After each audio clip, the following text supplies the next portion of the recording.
Hello, everybody, and welcome back to the Glory Man United podcast.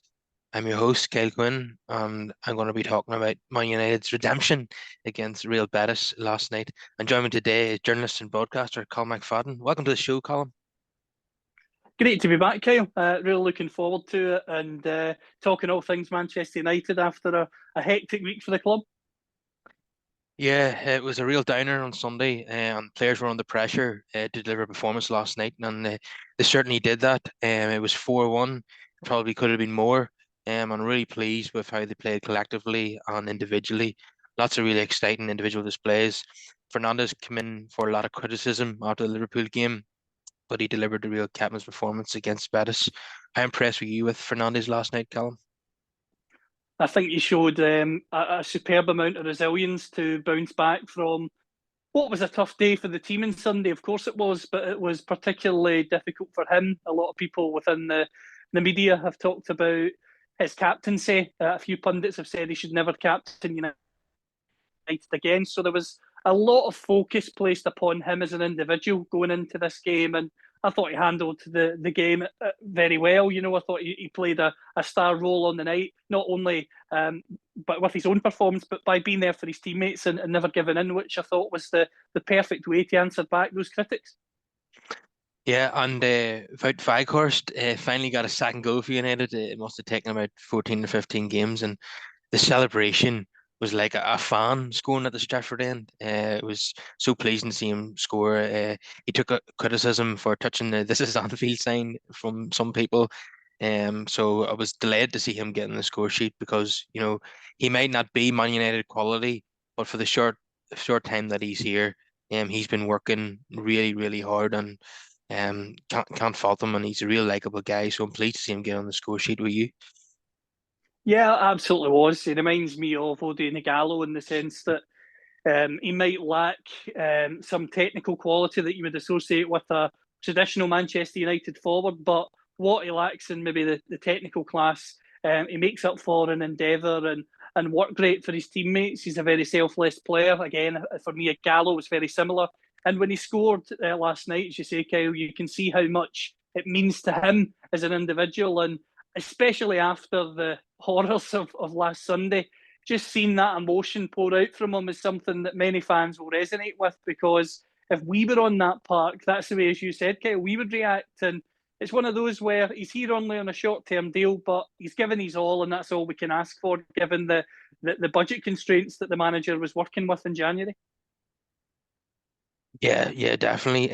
I wouldn't necessarily be against the idea of him staying on a bit longer, as long as he's not the number one choice at centre forward. If he was there as a backup option, I think that would be great because he does bring so much to the team, if not goals. Um, Another massive positive from last night was the introduction of Pellistri. Now, every time he has come on as a substitute, he's produced something special, created a chance, got an assist, and he's goal threat certainly as well. I'm just amazed that he doesn't play more often. Would you like to see more Palestri, Callum? I think he merits more game time. I would like to see him start the return leg for next week. I think he definitely deserves more opportunities. He's certainly got something about him. I mean, his acceleration, I know he was fresh off the bench, but that was really impressive last night. A very determined player, someone that, of course, arrived at United very young and still is very young. He's got his best years in football ahead of him. And it's one of those where you mentioned it with Veghorst. You need a squad to be successful at any level. You can't have the Harlem Globetrotters playing for you, as Paris Saint Germain have showed. I mean, they've probably got the most star-studded starting 11 in world football, but at the moment they're out in the last 16 of the Champions League twice. So you need a blend. Sir Alex Ferguson's teams had the likes of John O'Shea, Wes Brown, who were good quality Premier League players, but you would hardly say they were world-renowned quality. But you need those type of players in your team, and Weghorst can be that for United as a backup, as you've said. And in terms of Palestri, he's a young player that hopefully will seize the opportunity. And yes, I would like to see him get more chances, because not only based on last night, but based on the times he's got on under Ten Hag, there's definitely something about him. 100% is, yeah, and I would be in favour of him starting away in Seville because you would like to think United are in a very comfortable position now and would have the luxury of giving a young player a chance in that game. Yeah, we just basically need to go there, and we could afford to lose by 2 goals and still go through. So let's hope he does get a start finally in that game. Um, another positive from last night was again Casemiro. I know it's hard to just keep repeating yourself again and again, but the guy is just an absolute Trojan in midfield. Um, and you just expect it from him now. It's a bit like Rashford's goals and Casemiro's performances. You kind of just expect it now, don't you? You certainly do, and in terms of the impact that Casemiro's had on United, it's been extraordinary. To think there were some pundits, such as Graham Souness, who I've spoken to before, criticising Casemiro given what he's won in the game. I mean, Souness's famous quote when he was talking about Pogba at the start was "Show me your medals, son," in reference to the fact that Souness had won more elite medals. This is before the World Cup, of course, than Pogba. Well, Casemiro's won far more medals than Souness at the very highest level. Obviously in different countries as well. So I found that one astonishing because he's a world class player. Everyone knew that from Real Madrid. The only reason Madrid let him go is because obviously they had Chalmani coming in the summer. They also have Camavinga there, so they've got the next generation to take over. So that's not as if he was let go because he was injury prone and he wasn't a key player. He was a key player up until his last kick at Madrid. So for me, he's been fantastic this season. And you reference Rashford's goals. I mean, I think what's that, 26 goals now for the season. I just think that's extraordinary. Only two players in the world of football at the moment, I believe, have scored more goals, Haaland and Mbappe. And for him to be in that conversation, it just shows you how far he's come from the last 18 months where he looked like a man devoid of confidence, not only with his football, but just in life in general. That's what you were hearing from around the club and obviously from the wider media when he was with England, that he just seemed to have lost a bit of a spark. But oh, by God, that's back now. Yeah, I seen a graphic in a recent Sky Sports game covering United. And it said most goals in the top five European leagues since the World Cup. Rashford was at the top, and then the other three players were Benzema, Mbappe, and I think Victor Osimhen at Napoli. That's quite impressive company that Rashford's in, and not only in their company, but actually ahead of them. He's the most goals in Europe since the World Cup, so absolutely amazing. And he could easily hit 30 or 35 this season, the way things are going.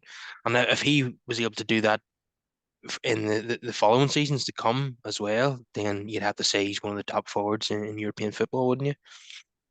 You certainly would. And the key thing, Kyle, is as you and I both know, is consistency. If he hits 35 goals this season, obviously I'm not saying he has to hit that exact number every year because there are peaks and troughs in football, but he needs to maintain a level of consistency with his goal scoring where he's getting minimum 18 to 20 goals for every season going forward, because the worst thing in football is when you get a player who scores maybe 30 goals in one season and then the next year they're struggling to get into double figures. We need that consistency from him.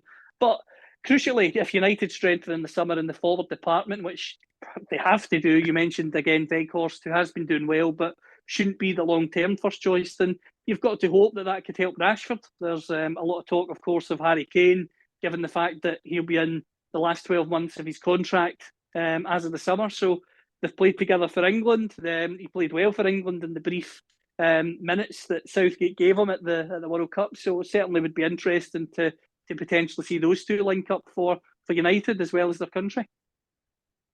Yeah, it certainly would. The only drawback to Harry Kane is probably the fact that he's 30 in the summer, and we've signed a lot of players in that age bracket recently. My first choice would be Victor Osimhen at Napoli because he's 24 and very suited to Ten Hag's high pressing game, and he's a fluid forward, lots of pace and power. I think he would suit us better, but I certainly wouldn't be against bringing in Harry Kane. Him and Rashford linking up would be a sensational pairing at the front. So it remains to be seen who we're going to sign in that position, but you'd like to think we're going to sign a big name now. That's going to be the priority this summer, I think. So another player who scored last night was Anthony, and he seemed to score the same goal every time he scores. We've often talked about how left-footed he is and doesn't go down the line very often. If he could just add another string to his bow, then he would be an amazing footballer, wouldn't he? I just think he's just too reliant on that cutting in and curling into the far corner. I think the issue for him is he's very, very one-footed, and the thing with that is if you play on your favoured side, so if he played on the left, it wouldn't be as much of a stumbling block because that's your natural side, and it would be good obviously for getting crosses away quickly in particular. Whereas when he plays on the right, everyone knows that he's going to cut inside. He's not going to cross with his left foot. He's with his right foot, sorry, and very rarely is he even shooting with his right foot. So I feel that teams know what's coming with him on that right side. Obviously, like Arjen Robben, who you would say is maybe the best example of a version of player like Anthony, who's done it consistently at the highest level. You know what he's going to do, but can you stop him? So if he's going to remain playing on that right hand side, then he needs to get to that situation where, like Arjen Robben, everyone in the stands and on the pitch knows what he's going to do, but can you stop him? That's the big challenge for him because certainly when he puts it all together, he's definitely a player of quality. But my only concern is he going to be able to do it consistently enough? Because when you are a bit of a one trick pony at times as a player, then teams can work you out, and the higher you play, then the easier it is for them to stifle you. Obviously, Betis are a good team under Manuel Pellegrini, so scoring against them is good, but he needs to be doing that more often against the top sides in England as well. Yeah, I think he averages a goal every 4 games, Anthony, and he's only got 1 assist. So he needs to add more to his game and develop his end product and maybe look at crossing the ball in with his right foot. When he switched briefly to the left-hand side last night, he provided a nice cross that Weghorst probably should have scored from.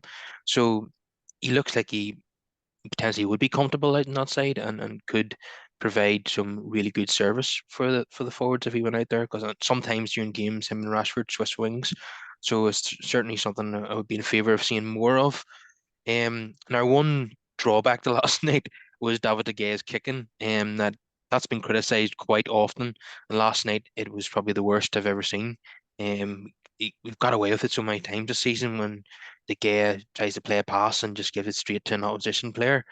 Um, I'm sure Ten Hag would probably. I know De Gea is probably up there as one of the best shot stoppers in the world, but I'm sure Ten Hag going forward would probably like to have the option of a keeper who's better with his feet because Ten Hag clearly values playing the ball out from the back. Sometimes we see Martinez taking goal kicks too to Gea, and then out to Varane, and it can be a bit anxious to watch at times. So what's your thoughts on De Gea's kicking, Callum? I think his passing and kicking in general are not particular strengths of his game. I don't think that's a secret by any means anymore. And I certainly think that longer term, if Ten Hag is at the club for 4, 5, 6 years, then that's a position that ultimately I agree with you on that he will look to change. David Raya has been linked quite heavily over the last week or so.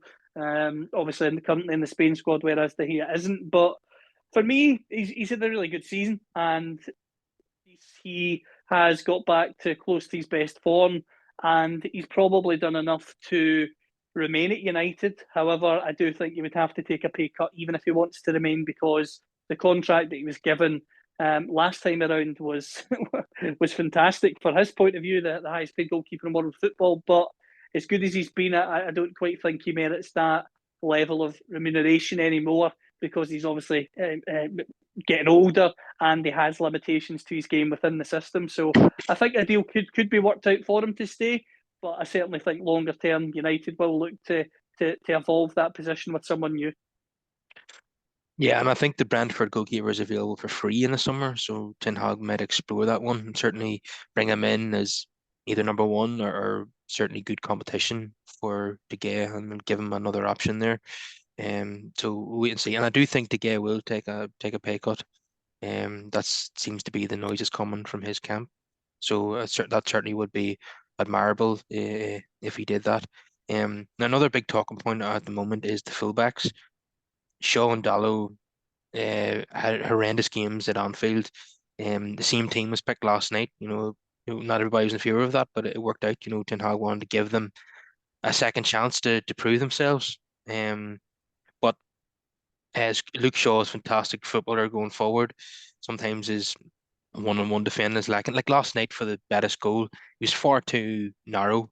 He sucked into the middle. He should just allow Martinez to defend against the player that came inside and keep his hold his own position. Luke Shaw left far too much space for Jose Perez to fire that into the far corner, unopposed.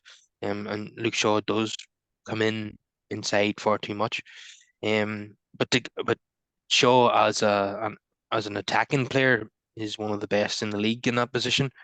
But Dalot has really regressed after a good 3 months before the World Cup. He's now gone back to the Dalot that we were used to in previous seasons.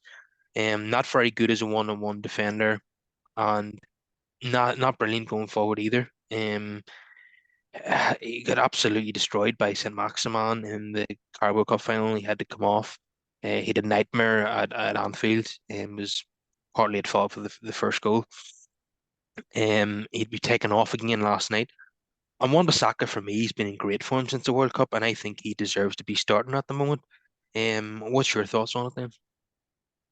I think in terms of Wan-Bissaka, he's certainly taken his opportunity since he's come into the squad. I was actually stunned that he didn't start at Anfield. I really thought that was a game that would be tailor-made for him because he's better defensively than he is going forward. But for Dallo, I suppose he might put that down to the spell out injured, and he might be hoping that the more games he plays, he can get himself back into a rhythm. But there's only so long that can hold at a club like United. You know, you need to be playing consistently well. You need to be giving something to the team if you're wanting to finish in the top four and compete for trophies. So he has to get his act together. Or United, I think, will look to recruit someone else in that position. There was obviously talk of that last summer with Wan-Bissaka very much out of the picture, but a lucky break, I suppose, with that injury for him to let him prove himself. And I don't think he's disgraced himself by any means. So I would like to see him get an extended run in the team because, in my opinion, he merits the jersey longer term. And in terms of Luke Shaw, I think Luke Shaw is someone who is better going forward than he is defensively. I think that's been a pattern throughout his career.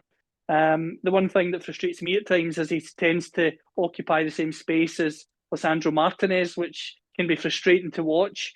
But overall, he's had a good season. The Anfield game, as I say, United have just got to continue in the vein that they did last night and win games again and put it down to being a freak result.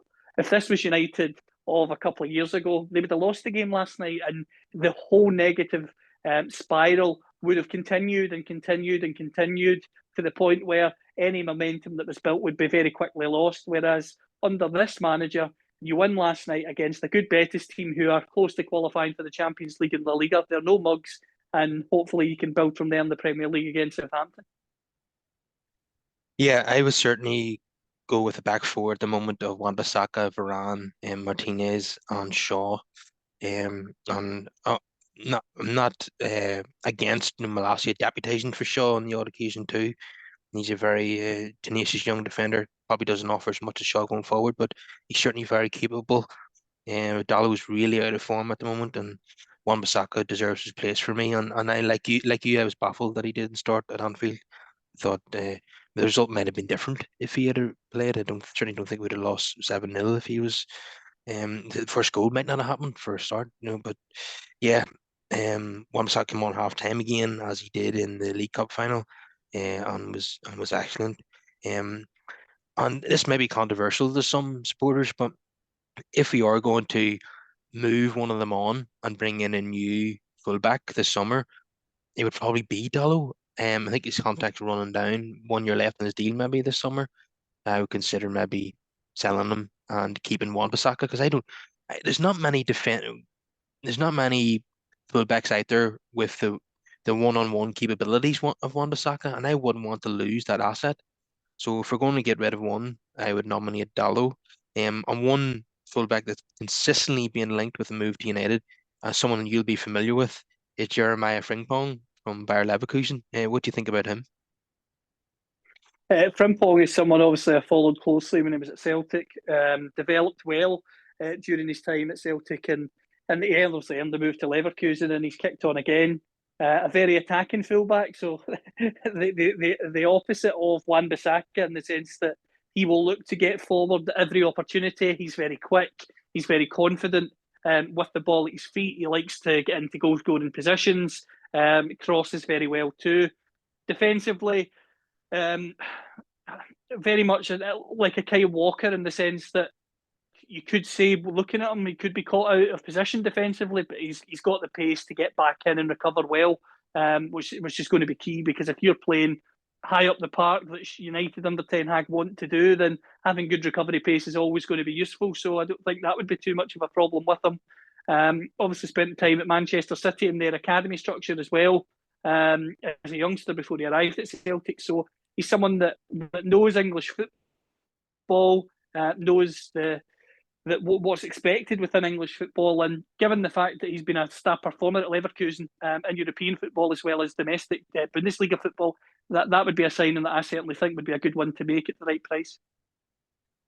Yeah, and it would mean Wan-Bissaka and Frimpong would offer us, a real variety there in that position, whereas Dallo and Frimpong would be two two of the same. You want to have a defensive fullback and an offensive fullback, so I think Wan-Bissaka and Frimpong would complement each other really well. And as I said earlier, I don't really want to lose Wan-Bissaka when he's in this kind of form, and you really need him in certain games.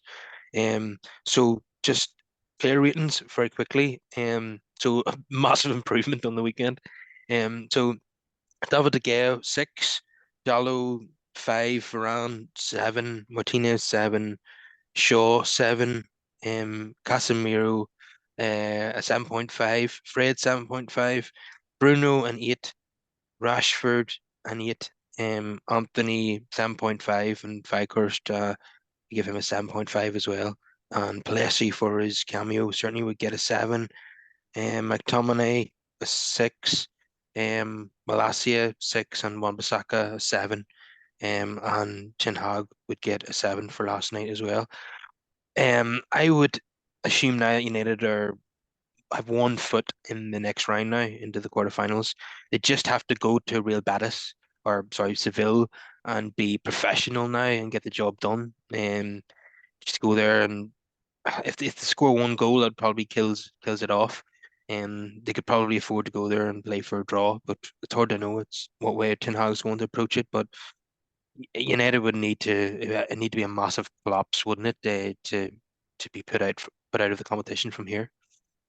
Yes, it would have to be a monumental collapse, and it's one of those where, although I want to see Palestri start, I hope he does. I do hope that the likes of Casemiro start the game as well, because I think you need to go with a strong spine in the team so that you don't potentially collapse in the first 20 minutes. You need to go in strong and take things pragmatically from there, because the last thing you want to do, as I say, is be down 2-0 after 20 minutes looking over your shoulder. You don't want to give Betis any encouragement. They are a side that have quality within their ranks. So you want to make sure you get the job done and then make your changes. If United were to score another 1 or 2 goals, then you could bring the likes of Casemiro and maybe Rashford or Anthony, etc., off and give more game time to others. So I would definitely go in with a strong spine, and as I say, Palestri would also be on the team sheet, because I'd like to see what he can do against Betis, having shown very promising signs in that cameo.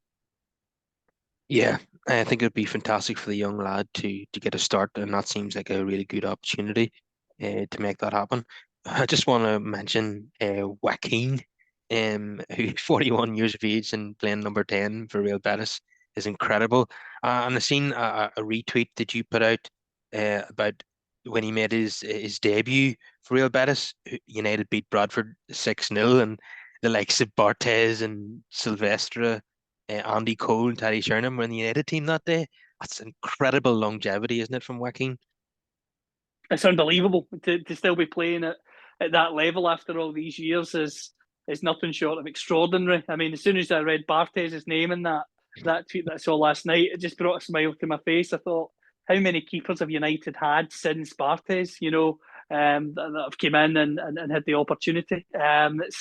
It's unbelievable. So yeah, for me, that his longevity in the game is to be admired, and fair play to him for keeping himself in the condition to play at the top level. How many players over the years have we seen that get to maybe 32, 33 and their body's given up on them, whereas he's maybe been fortunate with injury, of course, as well, but also kept himself in good shape to be playing at such a high level in his 40s.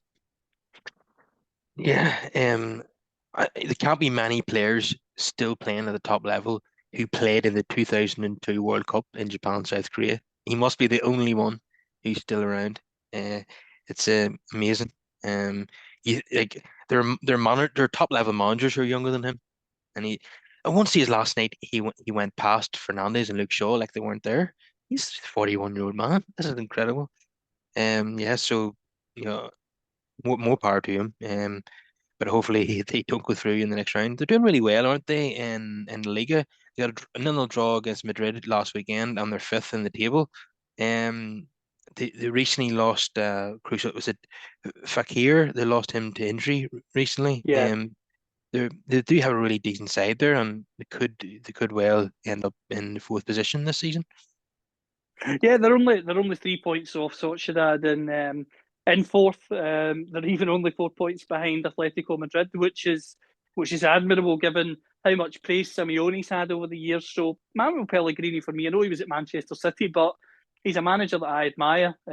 He's obviously a civil engineer in terms of his first career before he went into management as well. So he's had life experience as well as been in football for many years, and I find him to be an interesting character, very calm, cool, and collected, and for me, just someone who obviously has managed at a high level for many years, and is going about his job as he always does in a quiet fashion at Real Betis. The West Ham move didn't make sense for me when Pellegrini went there, and that was ultimately shown in the end. But with clubs like Villarreal and Betis, who he's managed in the past, he's done a fine job, and Malaga's another one, and he's doing that again now with Betis at the moment.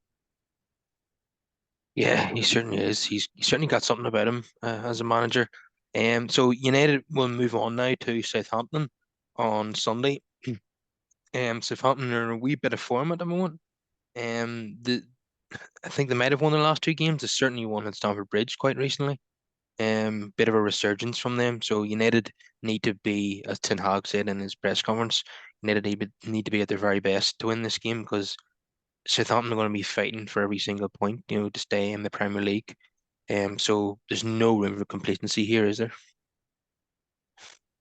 No, there's no room for complacency at all. Particularly, I know obviously winning against Betis in that fashion, you could say is a way of exercising the Liverpool defeat and going a way to create some positive momentum. But you need to take that into the league. There's no point of beating Betis in such a manner and turning up against Southampton in a lackluster way. United need to win that game. They're at home. They need to make home advantage count. They need to start well, and they need to build that momentum back up in the league because it was simmering along nicely. Obviously, all the goodness that was inside the pot has been chucked all over the floor now. So they need to go again, and they need to make sure that they can build that momentum in the league and end the season as strongly as possible. Also, the FA Cup's up for grabs, the Europa League's up for grabs, but you cannot take your eye off the ball in the league. Liverpool, not just because of the result last week, but they certainly look as if they're coming again in terms of trying to break into that top four. Tottenham have been in and around it, as have Newcastle. So United can't take their eyes off the boil because you don't want to be looking over your shoulder. You want to be looking ahead at Arsenal and City. I don't think United will catch either of those sides now, if I'm honest. But you still want to be looking forward rather than over your shoulder. Yeah, Southampton have won two of their last three league games, beaten Chelsea away, Leicester at home. They lost to Leeds away, and they were knocked out of the cup by Grimsby. But certainly they're in better form than they were maybe 6 weeks ago. So we need to be wary of that. And don't give free kicks away anywhere near our penalty area. You might as well give a penalty away with James Ward-Prowse in the opposition team. He's absolutely amazing at free kicks, isn't he? He's unbelievable. I mean, David Beckham was probably one of the best set piece takers I've ever seen. And Ward Prowse's statistics are certainly up there with Beckham in the Premier League. It's extraordinary.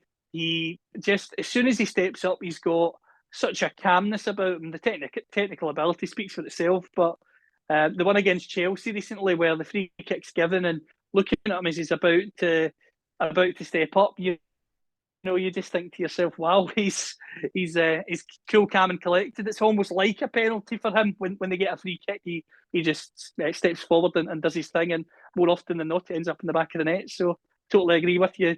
Don't give any free kicks away in and around the box because you've got a man in Ward-Prowse who will score goals for fun from those areas. So I've had to put up with a lot of jokes in the last 5 days or so about 7 Up jokes and all that sort of thing, and I'm sure Liverpool are going to make a DVD of that match and sell it in the club shop. But for us, we're just going to forget about this now and move on. And my comeback is always, listen, Liverpool are going to win nothing this season unless they have a miraculous comeback in the Bernabeu. Um, and we already won one trophy and possibly will win more. So do you think there's a distinct possibility now that United will win at least one more trophy, Callum?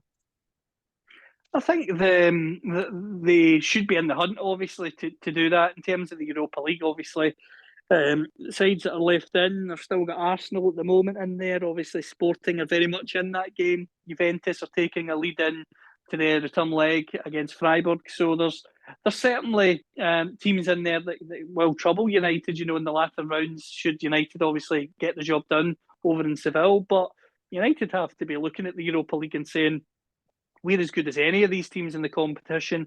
They've obviously beaten Arsenal already this season. Of course, Arsenal have also beaten United too, but I don't think there's anyone to drastically fear in that competition, and that's one that I think out of the two is maybe more realistic. I just have a feeling that the Europa League is something that United are going to reach the final of this season. Whether they win it, I don't quite know, but I just have a feeling that Ten Hag's going to reach a European final in his first season, just like Jose Mourinho did all those years ago.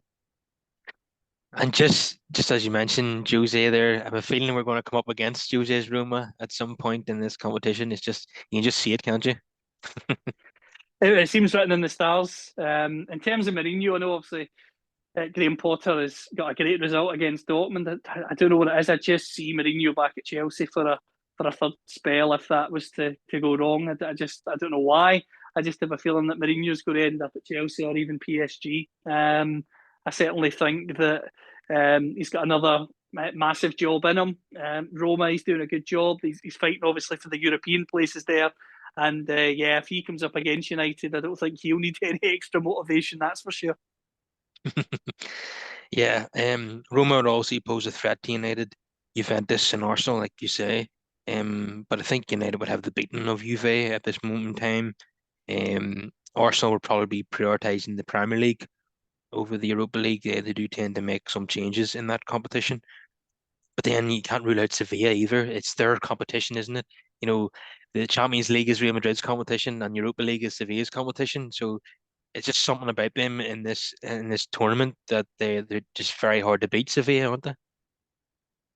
They are. They're a team that have got an incredible record in obviously the UEFA Cup before the Europa League kind of changeover, and they've continued that on since the changeover.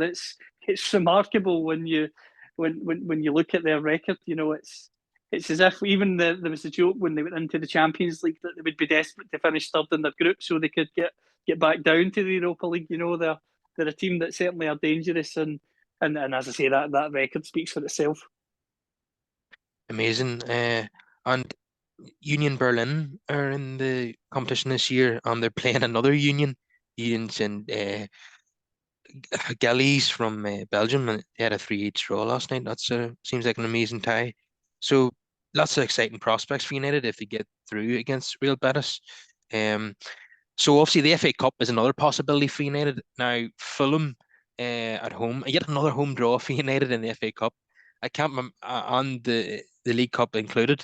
I can't remember the last time United had an away draw in domestic cup competitions. It must be 4 or 5 years ago now. Um, but it's certainly not going to be easy. Fulham have had a really good season and they're in the top half of the league. Um, can't take anything for granted. We needed a last gasp Garnacho goal to beat them at the Cottage back in November. So not taking anything for granted there. But if we do progress in that, you imagine we're going to have to beat Manchester City to win the FA Cup, I think. Is that how you see it as well? Yeah, I think City. given their situation in the league, will be motivated to make sure they end up with one trophy this season, whether that's the FA Cup or the Champions League. United obviously have still got the eye on the Europa League as well as the FA Cup.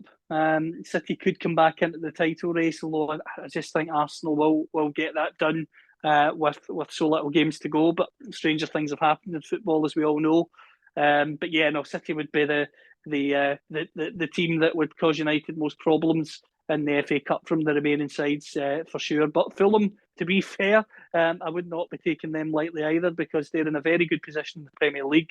They're at no threat of relegation, so they can certainly go for the FA Cup and give it their best shot. Whereas if they were at the wrong end of the table, they would maybe be cautious and think, right, we'll make changes. Whereas I see Marco Silva going all out to try and get a result.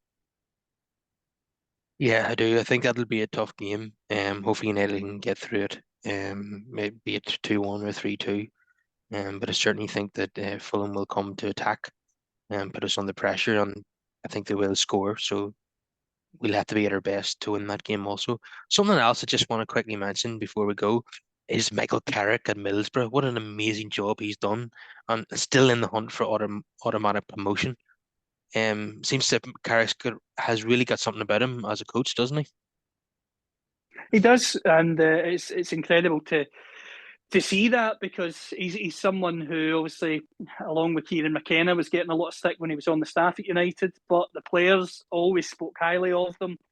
Within the club, they were very highly regarded as well. So it's good to see that he has went on to take on what was a difficult job at Middlesbrough. You know, Chris Wilder is a manager who has proven himself in the Championship with teams in the past, and he couldn't really get a tune out of them. And he goes in there and takes over from him. And you maybe think it's going to take time to turn around, but he's turned it around incredibly quickly. And the most impressive thing for me is it's not been a case of going in and spending millions upon millions. He's went in and managed to rejuvenate some of the players that were already there at his disposal. I mean, Akpom's been there, and he's doing really well. And obviously Riley McGree as well, just two players in particular who he's come in and really managed to turn around. And that's what you need to do if you're wanting a career in management. You obviously need to recruit well, but you need to be able to improve players as well, and he's certainly done that in his short time at Middlesbrough.